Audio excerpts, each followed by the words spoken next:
Shalom warga kerajaan buat orang-orang modern seperti kita. Dan juga dalam alam demokrasi. Sukar sekali kita mengerti tentang perkataan surrender. Apalagi surrender all.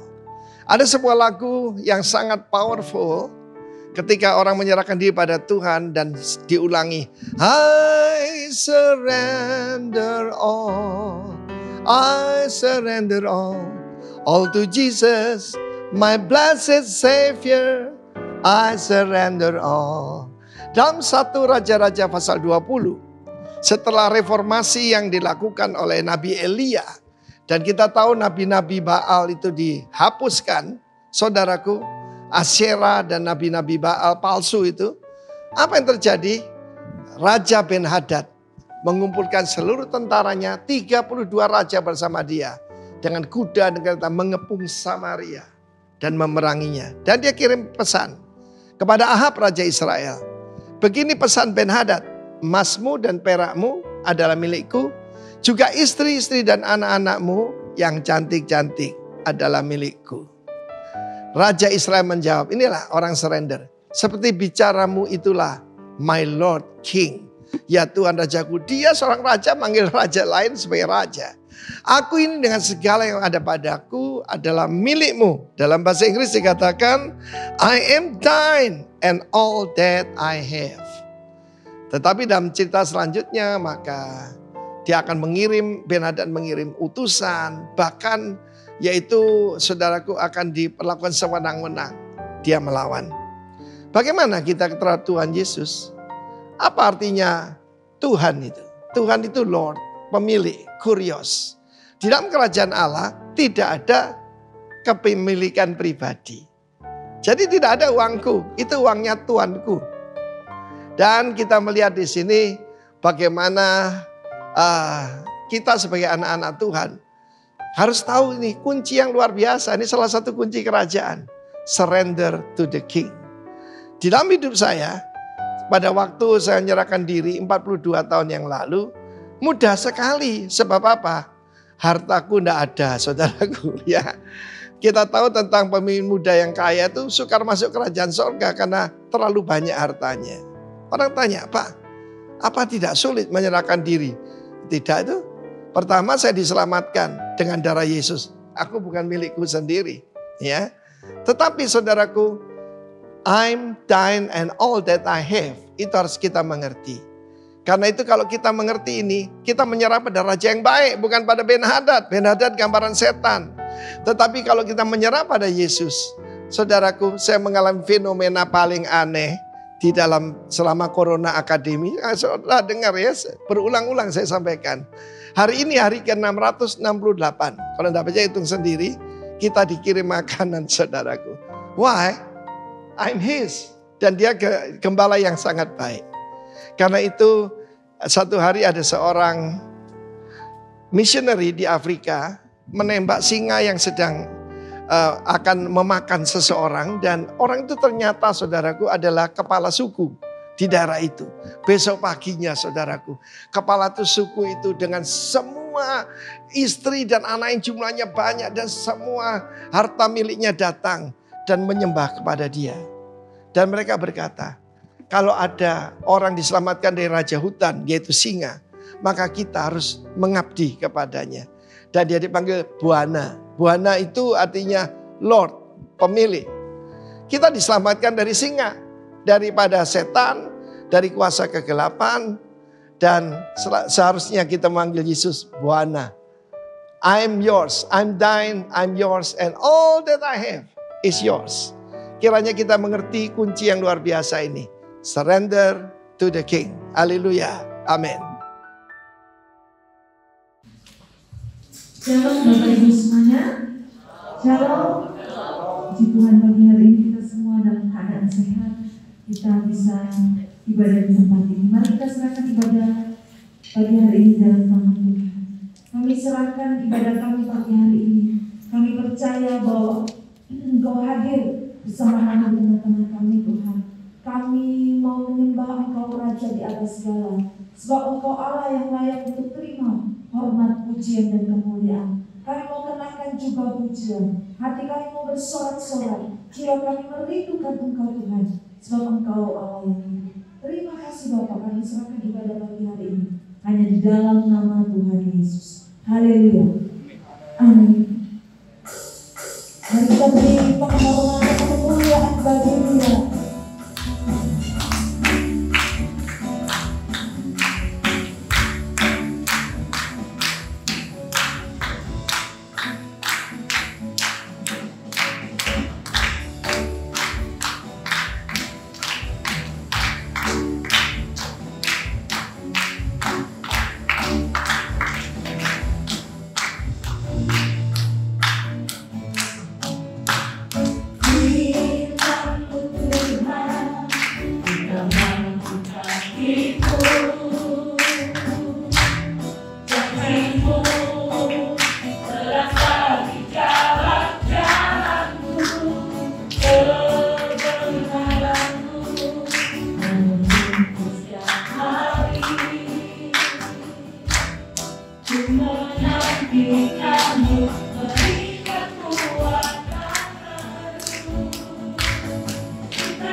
sayap-Mu kami memperoleh kekuatan dalam Tuhan.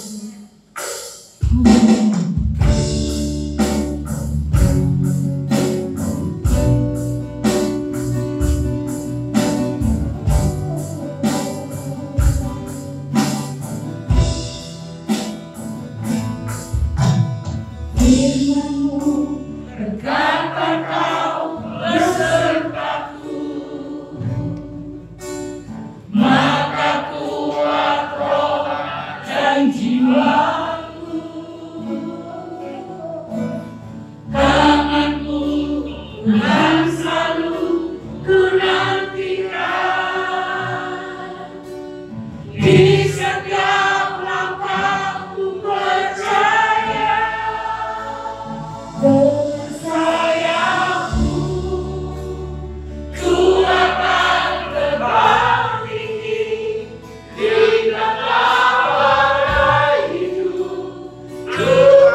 Bertolong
hari ini kami percaya Tuhan bahwa pengharapan di dalam Engkau yang membuat kami kuat.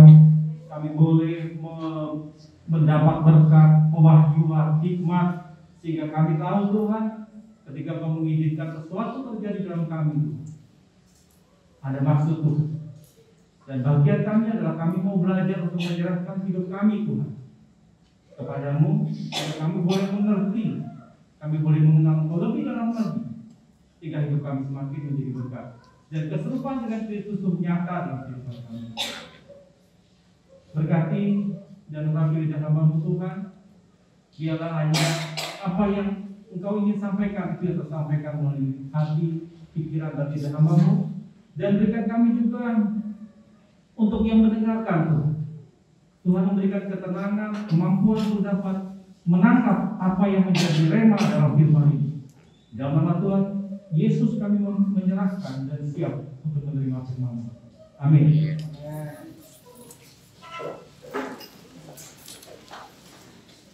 Shalom.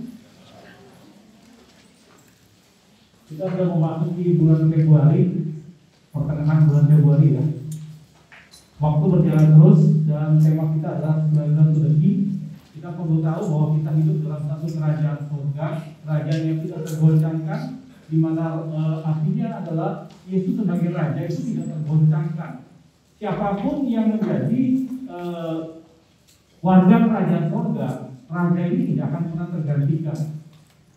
Sehingga kita perlu tahu bahwa kenapa kita harus terus mengenal Yesus itu dari hari ke hari dalam kehidupan kita, karena sifatnya yang tidak tergantikan. Nah di sini saya adakan beberapa survei dengan beberapa orang dengan pertanyaan, apa yang saudara harapkan terjadi dalam hidup Bapak Ibu Saudara menghadapi pandemi COVID-19 dan dampaknya yang kita belum tahu nih kapan berakhir. Baru kita rasa enak-enak di bulan 11, bulan 12 kita bisa liburan. Di bulan 1 dan di bulan 2 ada lagi yang Omikron. Dan jenisnya ini ada yang bilang untung dia Omikron. Jadi jenisnya laki-laki, kalau jenisnya perempuan lebih berbahaya.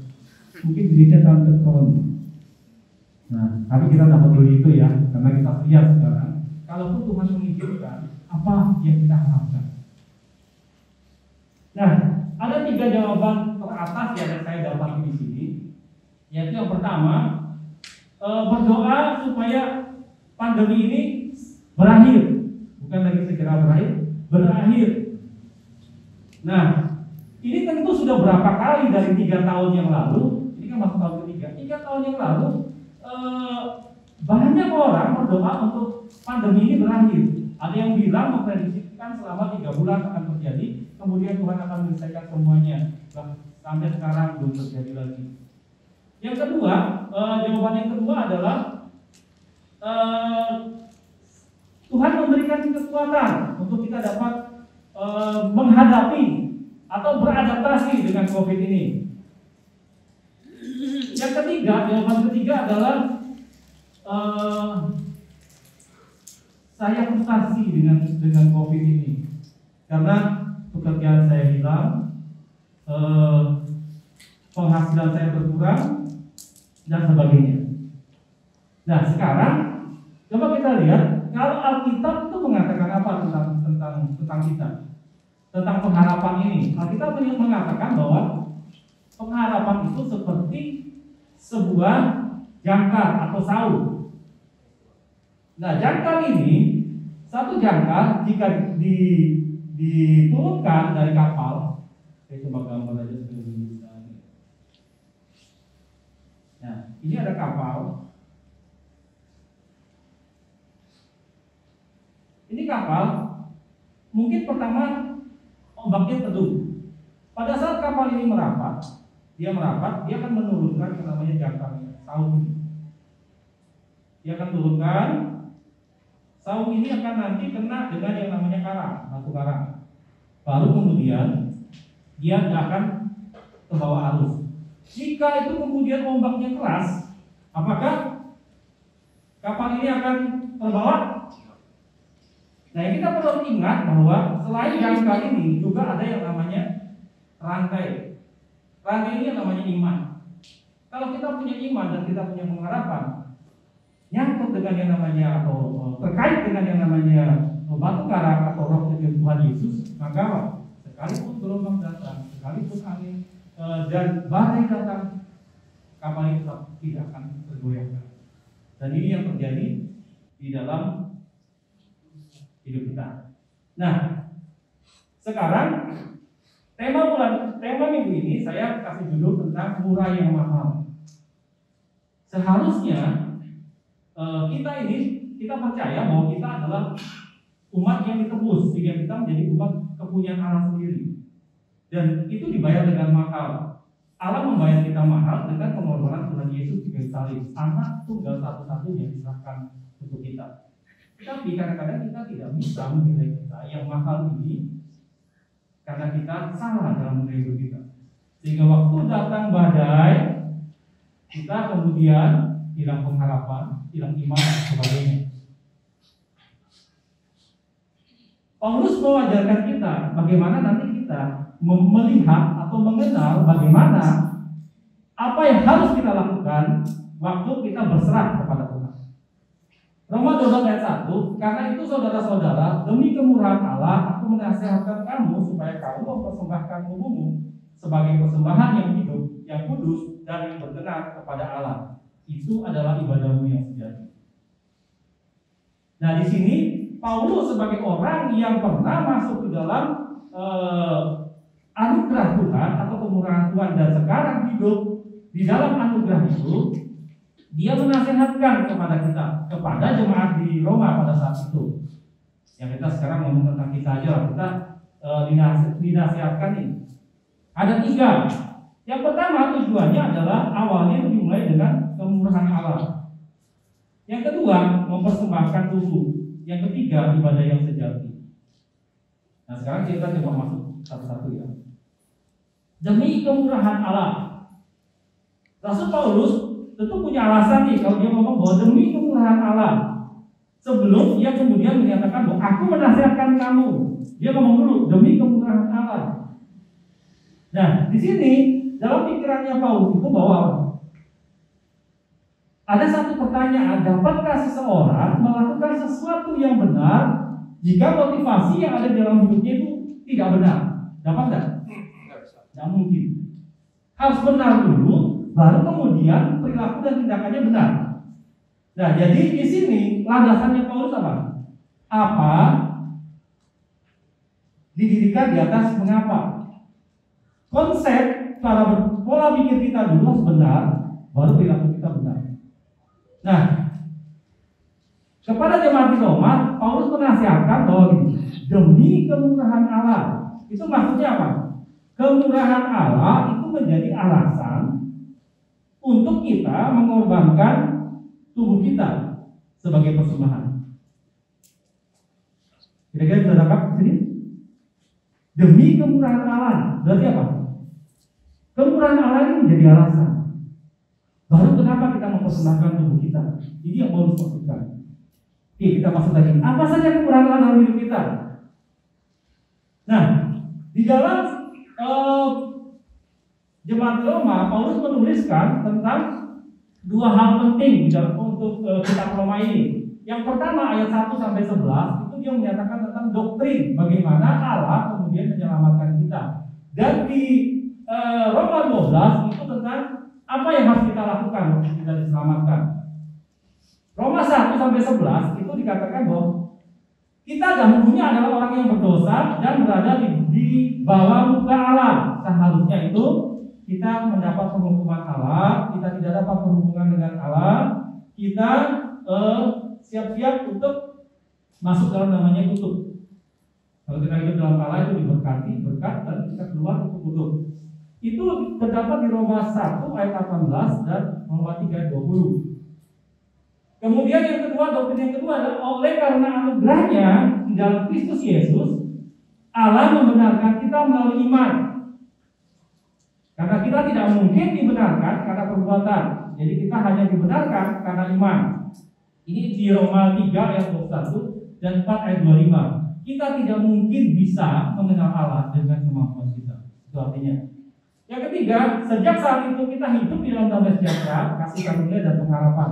Karena kita hidup dibenarkan oleh iman, kita hidup dalam damai sejahtera yang harusnya kita tertutup, didukung, masuk dalam kesengsaraan. Dan kemudian dosa tidak berkuasa atas kita, Roma pasal 6 dan 7. Di Roma 8 dijelaskan bahwa Roh Kudus senantiasa menyertai kita. Di Roma 8 juga dikatakan bahwa itulah karena Roh Kudus ada dalam kita tidak dapat dipisahkan oleh Roh Kudus, kepada Yesus. Dan kemudian di ayat 9 sampai 11 itu banyak menjelaskan tentang kita ini adalah pohon zaitun liar yang dicangkokkan kepada zaitun murni. Artinya anugerah kasih karunia kita dapat masuk dalam kerajaan Allah. Nah, baru kemudian di dalam ayat 12 inilah yang Paulus katakan bahwa inilah karunia, inilah kemurahan Allah. Nah, apakah itu ada dalam hidup kita sekarang ini? Apakah yang menjadi dasar dari kita melayani Tuhan itu karena itu? Ya, kita mesti koreksi diri kita masing-masing. Kita evaluasi diri kita. Apakah kita, kalau kita tidak mengerti kemurahan Allah dalam hidup kita, tentu kita tidak akan bisa seperti jangkar tadi, kita tidak kena pada karang, tapi kita kena pada pasir. Begitu ombak, mungkin waktu pada saat landai kita tidak merasakan apa-apa, tapi begitu datang badai, kita akan hanyut. Nah, di sini baru kemudian Paulus katakan supaya kamu mempersembahkan tubuhmu. Dasarnya tadi karena kemurahan Allah dalam hidup kita. Kalau kita tidak rasakan itu, kita bisa tidak kita mempersembahkan tubuh kita. Kita pelajari lagi. Mengapa harus mempersembahkan tubuh dan bagaimana nih bentuknya? Supaya kita bisa tahu nih, apa sih maksud mempersembahkan tubuh dan bagaimana bentuk mempersembahkan tubuh itu yang dinasihati oleh Rasul Paulus. Jadi kalau kita pertimbangkan semua ini, berlebihan tak kalau Paulus bilang bahwa kita harus mempersembahkan tubuh kita karena Tuhan sudah menebus kita? Berlebihan tak? Harusnya tidak ya. Jadi Rasul Paulus sekarang ini berusaha menggugah pikiran kita nih. Kalau kita sudah ditebus, harusnya kita milik siapa? Milik kita sendiri atau milik Yesus? Harusnya kita menjadi milik Yesus. Kalau kita menjadi milik Yesus, yang kita lakukan adalah kehendak siapa? Kehendak kita atau kehendak Yesus? Waktu kita pelayanan, apakah tetap kita berpikir bahwa kita mau menyenangkan Yesus atau kita mau menyenangkan diri kita? Yang kita selalu pikirkan tentang kita. Yang mana? Harusnya Yesus ya. Nah, jika kita hidup oleh kemurahan Allah, mempersembahkan hidup kepada Allah, harusnya tidak susah kan? Harusnya tidak susah ya. Tapi kenyataannya cukup susah. Oke, kita teruskan. Sebagai pencipta dan penebus, Allah berhak atas tubuh kita. Sudah pasti ya.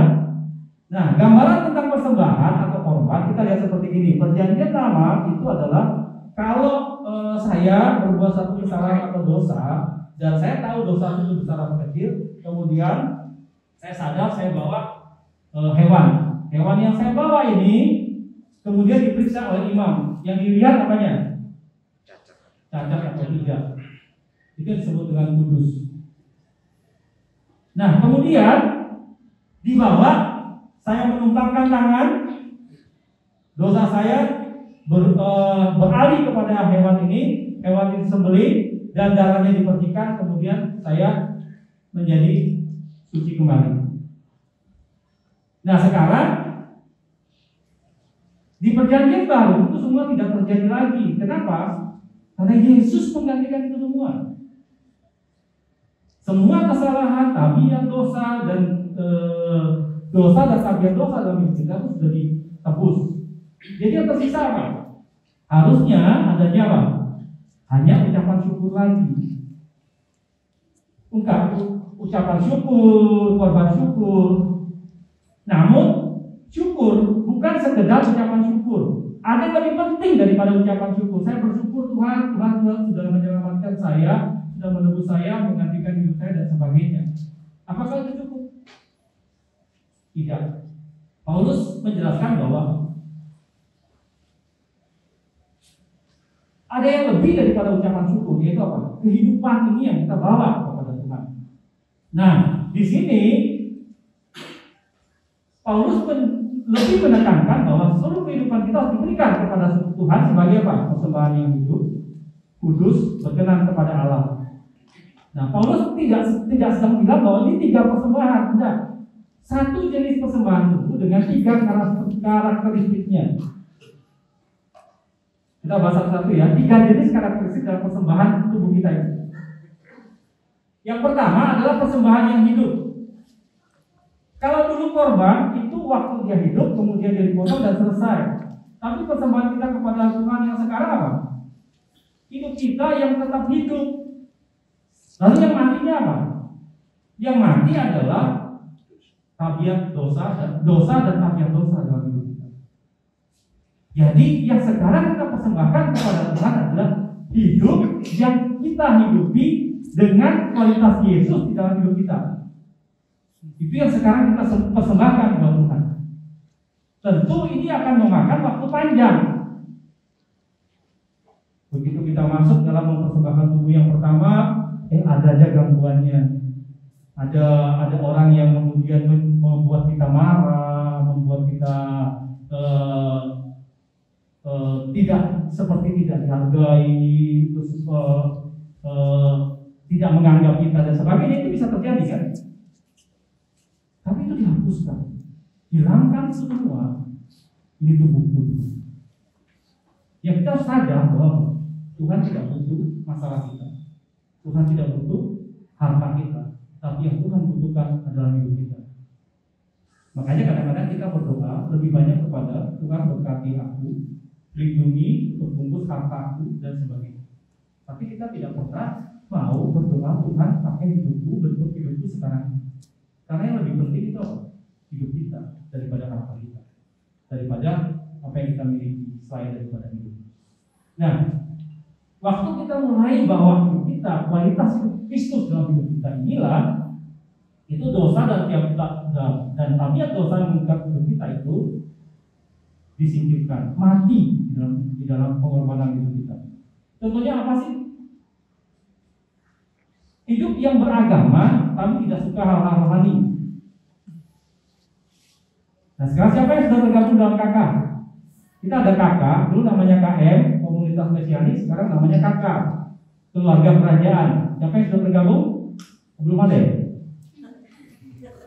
Oh, puji Tuhan, belum ada ya. Nah, kita bahas kemarin tentang apa? Tentang ini kan?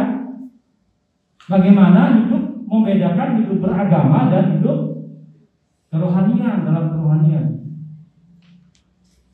Jadi saya nggak perlu lagi menjelaskan panjang. Makanya saya berharap yang belum tergabung dalam KK, ayo gabung dalam KK. Supaya kita mendapat banyak pengenalan akan Tuhan dalam hidup. Nah, jadi contohnya adalah beragama tapi tidak suka hal rohani. Saya kasih contoh satu aja. Kita kemarin Pak Gembala mengatakan bahwa persepuluhan, kita mengembalikan persepuluhan.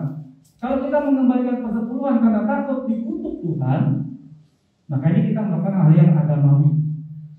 Tapi kalau kita mengembalikan persepuluhan dengan taat karena mengasihi Tuhan, itu rohani. Kita mentaati peraturan karena peraturan itu ada di gereja, itu agamawi. Tapi kita mentaati peraturan karena kita mau dibentuk Tuhan, karena kita mengasihi Tuhan, itu rohani. Nah, sekarang ada lagi malas ikut kakak. Udah untuk apa tengah minggu? Terus udah cukup percaya saja, percaya Yesus saja lah, cukup. Saya cukup percaya lah, cukup KTP saya Kristen. Apakah KTP kita bisa masuk surga? KTP masuk surga, kami enggak. Nah, terus apa? Egois. Waktu kita egois, sikap kita egois itu kita tidak sadar bahwa kita sedang menggantikan Yesus sebagai Raja dalam hidup kita dengan kita sebagai Raja. Dan ini disebut dengan apa? Kalau dalam kerajaan namanya apa? Namanya apa? Pengkhianatan. Dan sadar tak kita ini? Tidak sadar kita. Makanya kita perlu berserah kepada Tuhan. Nah, sekarang kita lihat contohnya nih. Kisah Para Rasul 9 ayat 15 sampai 16. Ini waktu Saulus bertemu dengan Yesus di Damsyik, kemudian dia disuruh pergi dan Ananias diperintahkan Tuhan untuk ketemu dengan Paulus. Tetapi firman Tuhan kepada Ananias, saya ganti di sini buat Ananias juga ya. Pergilah, sebab orang ini, yaitu Paulus, adalah pilihan bagiku untuk memberitakan namaku kepada bangsa-bangsa lain serta raja-raja dan orang Israel. Ayat 16, aku sendiri akan menunjukkan kepadanya betapa banyak penderitaan yang harus ia tanggung karena namaku. Yesus tarik Paulus, panggil Paulus untuk dikasih berkat atau penderitaan. Kalau kita baca yang ini, selama ini kita ikut Yesus, kita minta apa? Berkat atau penderitaan? Banyak kan? Berkat ya. Tapi itu tidak salah kok. Tenang aja, tidak salah. Itu tidak salah. Cuma kita mesti mengubah mindset kita.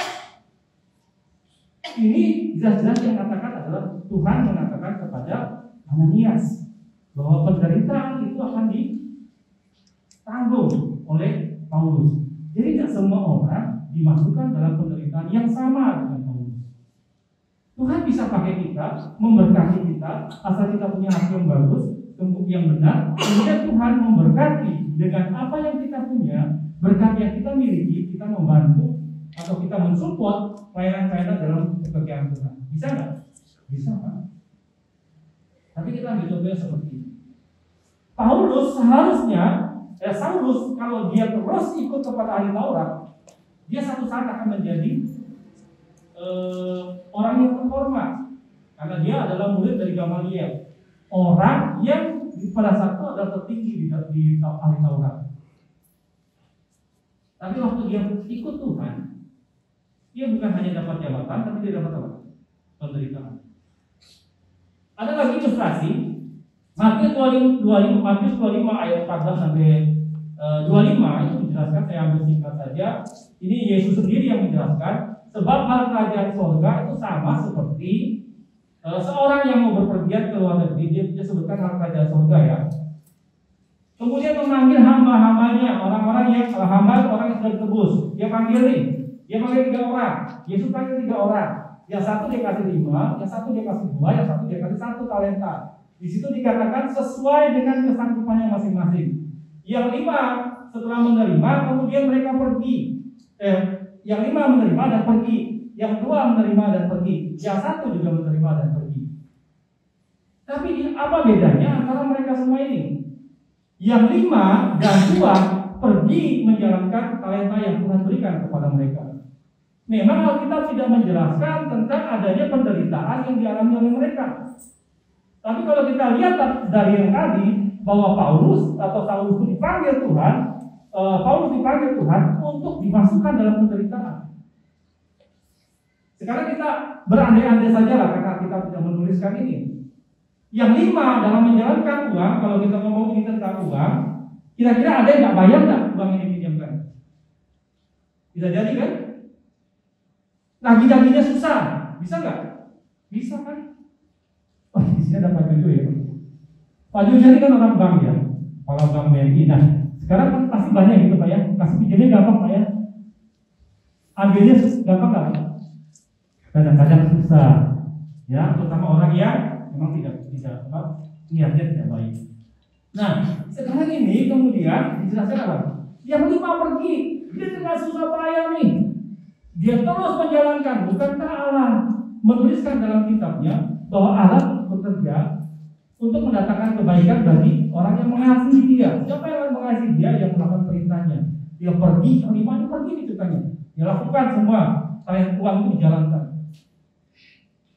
Jika ceritanya yang 5 dan 2 ini waktu si raja ini balik, dia katakan, Tuhan, ini yang 5 aku kembalikan beserta bunganya 5. Yang 2 juga mengembalikan ke sama. Ini artinya apa sebenarnya? Waktu Tuhan memberikan kita sesuai dengan apa yang kemampuan yang ada pada kita, tidak perlu mengomel, Tidak perlu merasa berat, lakukan saja.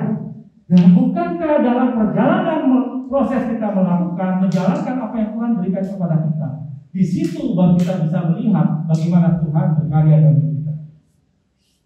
Kemudian apa yang terjadi dengan yang satu? Dia 24, ini datanglah juga hamba yang menerima 1 talenta itu. Dia tidak menjalankan, dia tidak juga mengambil talenta itu. Kalau dia mengambil kan jelas salah ya, tapi dia tidak mengambil loh. Dia tidak menjalankan, dia menanam talenta itu. Sebenarnya ada yang salah dari dia kan? Tidak terlalu salah ya. Cuma tidak menjalankan aja, tapi kan tidak mengambil. Nah kemudian dikatakan di sini, lalu dia datang dan dia bawa. Sudah bawa, kemudian dia berkata begini, aku tahu bahwa Tuhan adalah manusia yang kejam, yang menuai di tempat di mana Tuhan tidak menabur, dan memungut di tempat di mana Tuhan tidak menanam. Kalau ini kita dalam bahasa kasarnya ini siapa? Kalau kita bilang perampok bisa nggak? Tidak menanam, tapi menabur. Tidak menanam, tapi menuai. Hah? Bisa nggak? Bisa ya, kita katakan begitu ya. Kamu kayak perampok aja, enak-enak aja kan kita darat lah kalau sekarang. Kasih 1 pun tak banyak. Padahal yang kerja bukan kamu. Kan gitu kan? Bukankah ini yang disebut dengan pikiran dosa dan tabiat dosa di dalam hamba yang sudah disebut? Kira-kira bisa nggak sebut dengan ini? Ini dosa yang dipelihara, sudah ditebus, sudah dikasih kemampuan, sudah dikasih kepercayaan, tapi tidak melakukan apa-apa. Nah kita juga begitu dalam hidup kita. Kita bisa menjalankan yang satu, tapi kita bisa coba nilai dalam hidup kita. Kita sudah melakukan enggak? Talenta yang sudah Tuhan berikan dalam hidup kita, kita sudah kembangkan enggak? Jangan sampai kita sama dengan yang satu. Tuhan tetap ada, Tuhan saya pelihara, cuma enggak saya kembangkan saja. Ini berarti apa? Yang satu tidak mempersembahkan tubuhnya kepada Tuhan. Motivasinya tidak benar, sehingga yang tidak benar inilah yang diungkapkan menjadi satu kebenaran. Beda dengan yang 5 dan 2 ya. Ini yang disebut dengan persembahan tubuh. Nah, karakteristik persembahan kita yang kedua adalah dikatakan kudus. Arti dari kata kudus adalah dipisahkan dari, juga berarti dipisahkan untuk. Kalau kita baca ayat 2 itu berbicara tentang dipisahkan dari, janganlah kamu menjadi sama dengan dunia ini. Berarti apa? Dipisahkan dari dunia ini. Kalau ayat 1 kita baca bahwa persembahkanlah tubuhmu. Berarti apa? Kita dipersembahkan untuk, dipisahkan untuk kan? Nah, sekarang dua-duanya ini harus ada. Apa gunanya kalau kita menjauhi dunia tapi hidup untuk diri kita sendiri? Ada gunanya nggak? Kita jauhi dunia nih, saya mau ikut Tuhan, tapi di dalam pelaksanaannya diri saya yang jadi patokannya. Ada gunanya nggak? Ada gunanya juga ya. Nah yang kedua, sebaliknya, seorang itu memberikan diri kepada Allah, tetapi masih mencemarkan dirinya dengan hal duniawi. Gak apa-apa, kompromi sedikit gak apa-apa lah, nipu-nipu sedikit gak apa-apa lah. Bisa gak itu? Juga tidak bisa. Nah jadi Allah telah memanggil dan menjadikan kita kudus dalam Kristus. Yang perlu kita lakukan adalah apa? Tetap menjaga dalam kekudusan itu. Yang pasti dalam kekudusan itu tidak mungkin kita bisa menjaga kekudusan kita. Tapi ketika kita menyerahkan hidup kita kepada Tuhan, kita pasrah, kita berserah kepada Tuhan, dan kita mencondongkan hidup kita kepada Tuhan, seperti yang terjadi pada Daud. Waktu dia tahu bahwa Tuhan menghukum dia tentang Betseba, dia datang kepada Tuhan. Tuhan, semua boleh kamu ambil daripada, tapi jangan rohmu kamu ambil daripada. Karena dia tahu itu yang menjadi kekuatan. Nah, sekarang kita lihat yang kudus.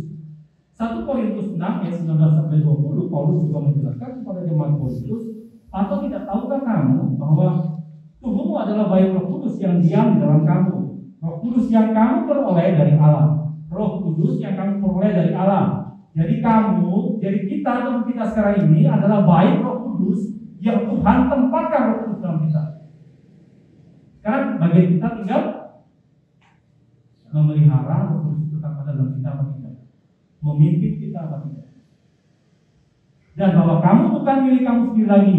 Waktu Roh Kudus sudah ada dalam hidup kita, waktu kita ditebus, Roh Kudus sudah ada, kita bukan milik kita lagi. Tapi milik siapa? Kristus. Sebab kamu telah dibeli dengan harga yang telah dibayar lunas. Karena itu muliakanlah Allah dengan tubuh. Kita perlu jaga ya. Dan kita perlu kenal kekudusan. Makanya apa? Kembali lagi, tergabung dalam kakak itu penting. 3 jenis karakteristik yang ketiga yaitu berkenan. Nah, kalau kita bilang hidup dan kudus itu kualitas korbannya kan? Korban menjadi lama tadi kita bilang, oh tidak bercacat, tidak ada luka, sudah oke, semua sehat luar dalam. Nah, berkenan itu hasilnya. Nah, jika kita memberikan hidup kita dan hidup kita yang kudus yang kita sudah arahkan sama Tuhan, terakhir yang menilai adalah apa? Tuhan berkenan dalam hidup kita. Kita tidak bisa dong bilang, saya sudah melakukan ini Tuhan. Ada satu ayat yang kita tuliskan gitu. Aku sudah berbuat demi namamu, aku sudah mengusir setan demi namamu, aku melakukan banyak mukjizat demi namamu. Tapi kemudian apa jawaban Tuhan tentang orang ini? Aku berkenan kepadanya. Tuhan bilang, aku tidak kenal kamu. Malah bukan hanya tidak kenal, tapi Tuhan tidak kenal. Membuat kegiatan. Nah, hendaknya perkenanan ini yang kita perlu pikirkan. Dalam beribadah, kita tidak lagi mementingkan apa yang kita rasakan atau apa yang kita dapatkan. Tetapi pikirannya cuma satu, apakah ini menyenangkan Tuhan?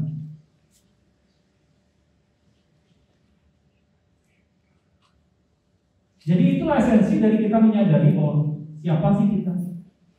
Kalau kita sudah tebus Tuhan, masa sih Tuhan rela mengorbankan kita dengan mengorbankan anaknya, kemudian kita bisa tidak percaya lagi kepada Tuhan hanya karena COVID, hanya karena kita kehilangan pekerjaan, hanya karena mungkin keluarga kita berantakan pada saat COVID, kita sering kumpul dan sebagainya. Begitu simpel kan? Coba kita ikuti sekarang.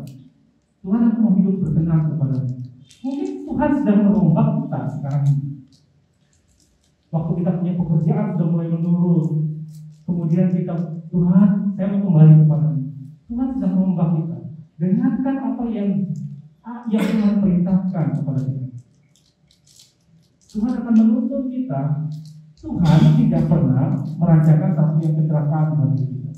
Dia merancangkan damai sejahtera dan hidup yang selalu naik dan turun. Cuma kita sekarang mau dan berserah kepada Tuhan untuk kita mau lihat bagaimana Tuhan bekerja dalam hidup kita. Nah, saya kasih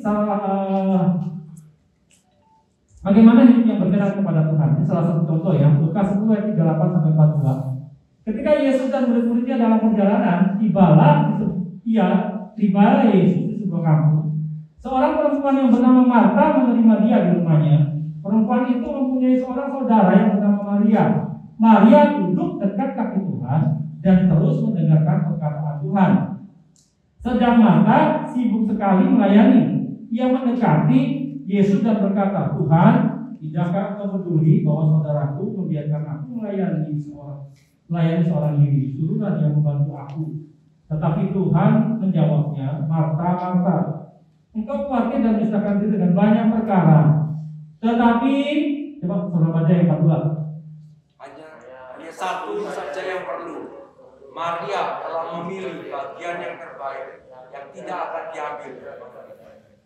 Ada banyak kita melakukan pelayanan dengan begitu sibuk. Seperti yang terjadi pada Marta. Salah nggak? Marta lihat Tuhan, kemudian dia melayani Tuhan. Salah nggak? Tidak salah. Tapi yang kita perlu perbaiki dalam cerita ini adalah Marta ingin melayani Tuhan dengan pikirannya dia. dengan apa yang dia mau serahkan kepada Tuhan. Kenapa Maria dipuji? Padahal Maria hanya duduk aja loh. Maria nganggur kan sepertinya. Mana ya Tuhan sedang mengajarkan kepada kita semua bahwa kita perlu dulu mengetahui menjadi kehendak Tuhan dalam hidup kita itu apa. Waktu kita tahu itu, ketika kita melakukan, kita tidak sibuk dengan urusan yang kepentingannya kita, tapi kita melakukan kepentingannya Tuhan. Kan keberadaan Tuhan Yesus pada saat ini kan tinggal sebentar kan. Setelah ini kan ceritanya kemudian Maria mengurapi Yesus kan. Kita juga sama nih sekarang. Saya tak bilang ya kemudian jangan sibuk-sibuk itu enggak. Tapi sibuklah karena kita mengenal Tuhan. Karena kita mengenal hati Tuhan. Karena kita mengenal kehendak Tuhan dalam hidup kita. Baru kemudian kita sibuk melakukan. Itu baru berkenan. Kalau enggak, dasarnya karena saya pengen terlihat, karena ibadah kita sibuk, tapi kita tidak mengenal Tuhan. Itu sia-sia. Nah, jadi kesimpulannya adalah cara kita beribadah harus dimulai dengan apa? Satu pengertian yang benar. Kita ini tebus Tuhan kan? Saya ini tebus Tuhan kan? Kalau Tuhan tebus saya, kira-kira saya berharga mahal atau bukan? Saya barang berharga atau barang yang tidak terlalu berharga? Kalau sesuatu terjadi dalam hidup kita yang tidak mengenakan, apakah dia tetap mengasihi saya? Itu kita perlu pikirkan. Tapi ayat ini menjelaskan atau pasal ini menjelaskan tentang apa? Persembahkan tubuh kita. Itu waktu kita persembahkan tubuh kita sudah tidak memiliki tubuh kita lagi. Tapi kita persembahkan karena memang ini untuk Dia dan semua untuk Dia. Kita tidak lagi menyalahkan Tuhan. Karena apa? Kenapa harus terjadi? Kenapa sih pemimpinnya harus ini? Kenapa sih kondisinya seperti ini? Saya ini benar, kenapa harus disalahkan? Itu sering terjadi. Tapi kita persembahkan dulu kita. Kemudian kita menjaga keputusan kita dan hidup kita letakkan pikiran kita, hendak kita untuk kita menyenangkan Tuhan sehingga itu berkenan kepada Tuhan.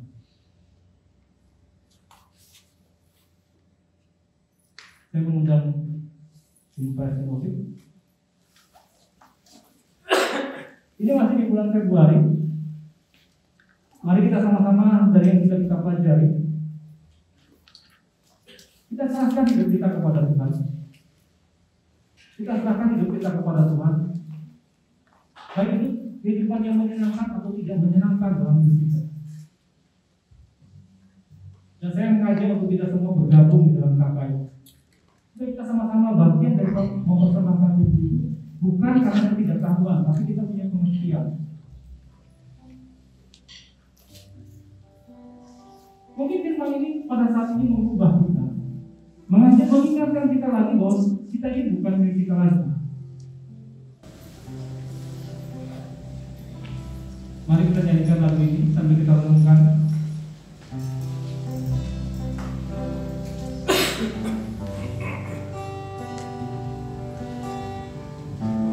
Kita menyerahkan hidup kita kepada Tuhan.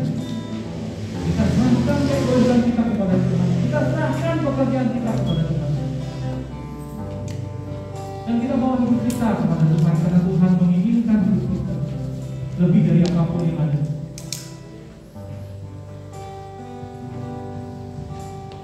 Aku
Terima kasih Tuhan untuk setiap firman-Mu Tuhan. Kami tahu Tuhan bahwa firman-Mu itu membebaskan kami Tuhan.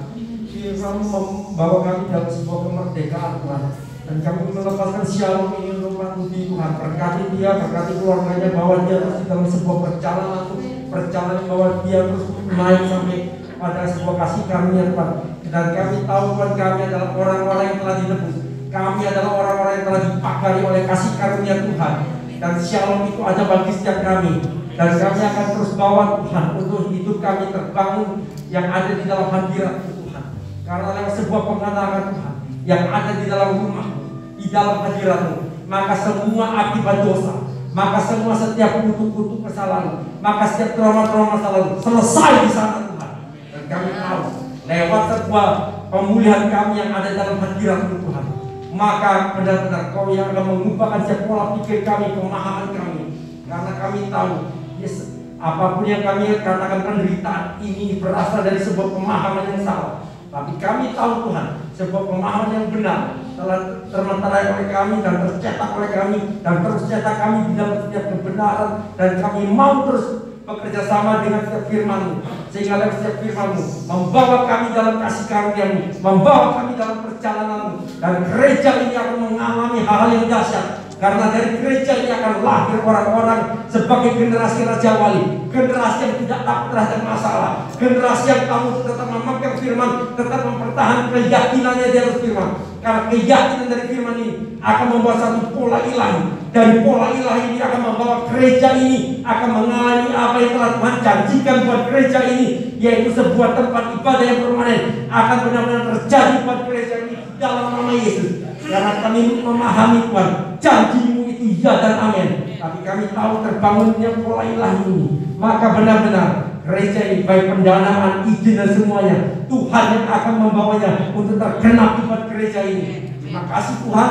Kami tahu COVID memang ada Tuhan, tapi kami tahu rancangan buat orang benar, yaitu damai sejahtera yang akan memberikan kami harapan untuk masa depan kami. Ini adalah sesuatu yang pasti kami alami di dalam nama Yesus. Dan kami tahu Tuhan, karena kamilah lewat gereja ini dan orang-orang yang ada di sini, generasi yang akan dijadikan saksi dan bukti buat kebesaran nama Tuhan. Terima kasih. Kami terus membangun hidup kami, untuk hidup kami dengan hati yang mengasihi Tuhan, mencintai Tuhan. Tidak ada lagi keinginan-keinginan yang lama yang tercetak oleh dosa, tapi keinginan kami adalah keinginan yang berasal dari isi hati Tuhan. Karena kehidupan Kristus telah terinjeksi dalam setiap kehidupan kami.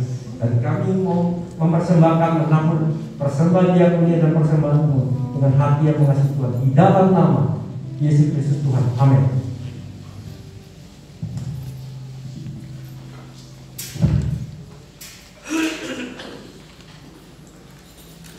Shalom Bapak Ibu, saudara yang kasih dalam nama Tuhan kita Yesus Kristus. Kami mengucapkan selamat datang buat Bapak Ibu yang baru pertama sekali mengikuti ibadah bersama kita di hari ini. Pak Jojo tadi ya, yang berdiri. Selamat datang Pak, selamat beribadah bersama jemaat di Rock di Sumbawa. Kegiatan kita di minggu ini, yang pertama nanti siang jam 11 setelah ibadah ini selesai, nanti ada ibadah rohani. Tempatnya di aula sekolah Masdal atau sekretariat kita Jalan Rawasi.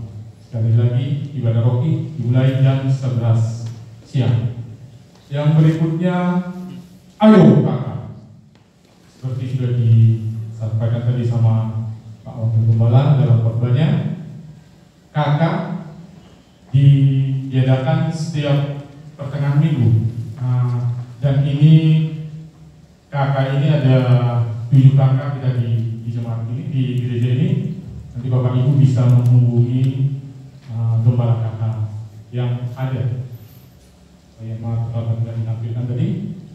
Jadi yang belum bergabung silakan bergabung biar kita semakin kokoh, semakin kuat dalam Tuhan.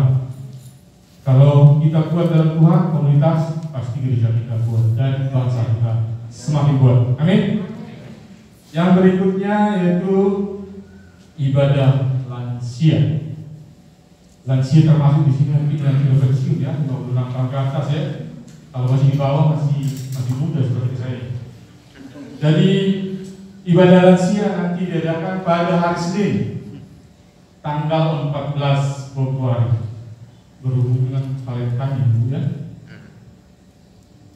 Jam 17.00 diadakan di Sekretariat Aula Sekolah Tunas Daud di Jalan Cendrawasih. Sekali lagi untuk Bapak Ibu yang sudah termasuk di lansia, silakan bergabung nanti hari Senin jam 5 sore di Sekretariat.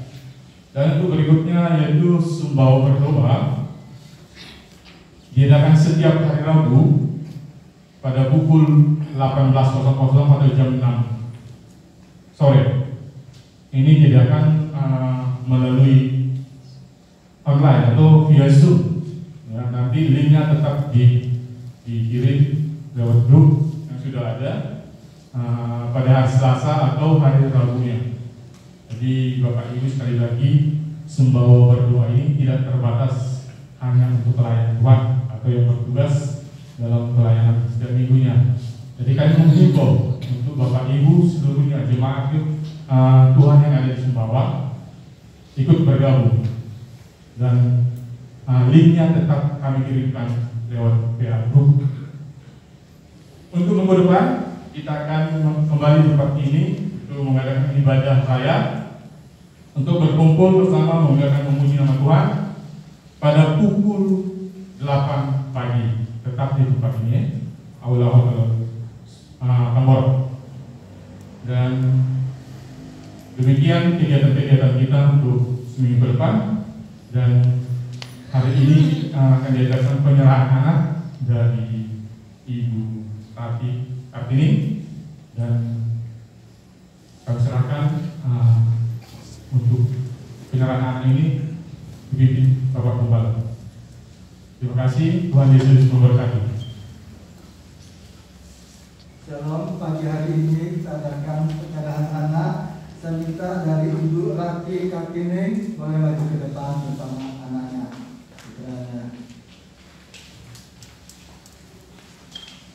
Nama putranya ini David Eliazar Rahadi. Bagus sekali Bu namanya anaknya. David itu artinya yang tersayang, disayangi, yang terkasih, atau orang yang dicintai. Eliazar adalah Tuhan telah menolong. Dan saya percaya Ibu, anak ini adalah anak bagi ilahi yang daripada Tuhan berikan. Jangan takut, Tuhan mengasihi Ibu. Nah, di gereja kita, GBI Rock, kita tidak melakukan baptisan anak-anak, tetapi yang sesuai dengan kebenaran firman Tuhan adalah penyerahan anak, dan sekarang kita akan lakukan. Nah, sebelum saya penyerahan anak ini, ada dua pertanyaan yang saya ajukan kepada Ibu. Yang pertama, apakah Ibu bersedia mengenalkan, mengajarkan, mendidik kepada anaknya David Eliazar bahwa Tuhan Yesus adalah satu-satunya juru selamat dan satu-satunya Allah yang benar? Bersedia?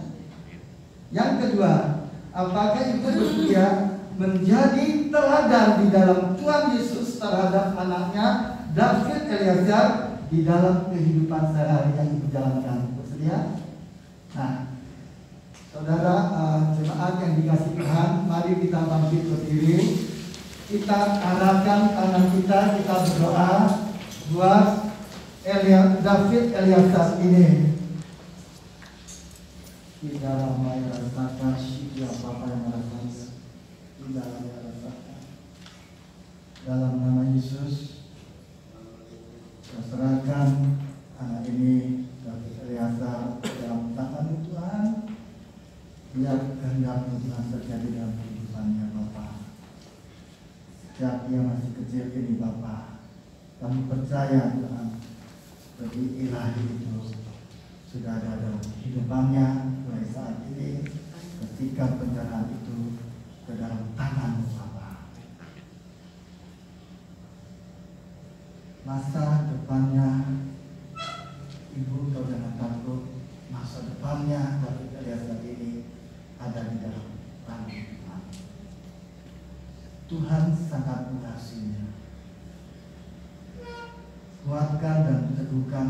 hatimu itu. Jangan kau takut, masa depanmu ada dalam tangannya.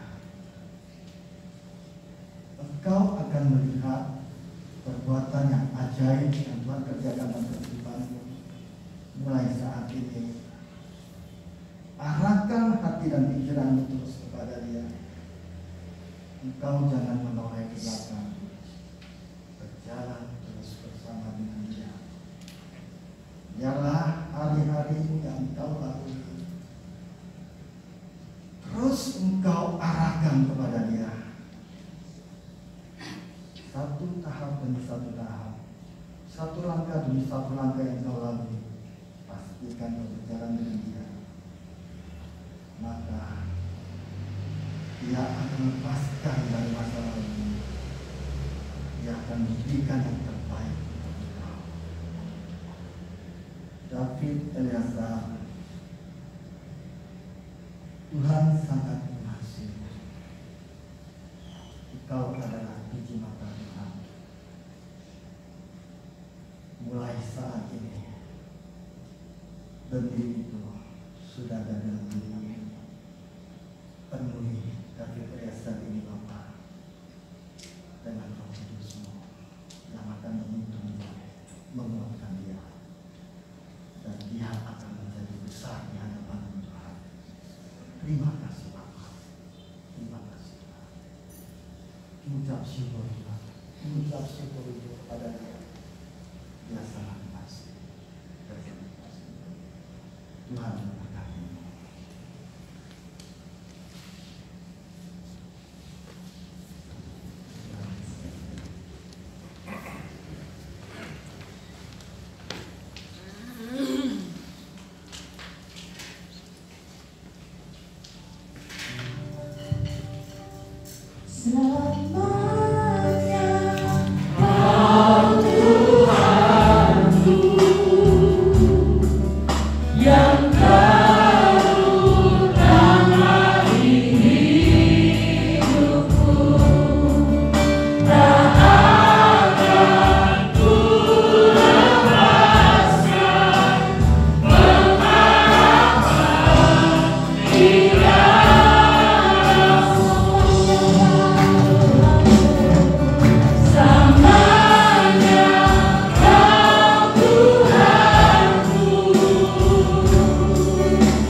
Kemenangan itu sudah ada di dalam dirimu.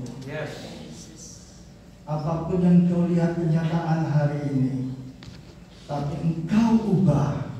Bukan dengan cara pandangmu engkau melihat, tapi dengan cara pandang Tuhan melihatmu. Kemenangan itu sudah ada di dalam engkau. Kekasih Tuhan, angkat kedua tanganmu, terimalah berkat Tuhan. Tuhan memberkati engkau dan melindungi engkau. Tuhan menyinari engkau dengan wajah-Nya dan memberi engkau kasih karunia. Dan Tuhan menghadapkan wajah-Nya kepadamu, memberi engkau damai sejahtera. Damai sejahtera Allah yang melampaui segala akal akan menjaga hati dan pikiranmu dalam Kristus Yesus Tuhan. Semua yang percaya dan yang sudah diberkati sama-sama katakan amin. Tuhan Yesus memberkati.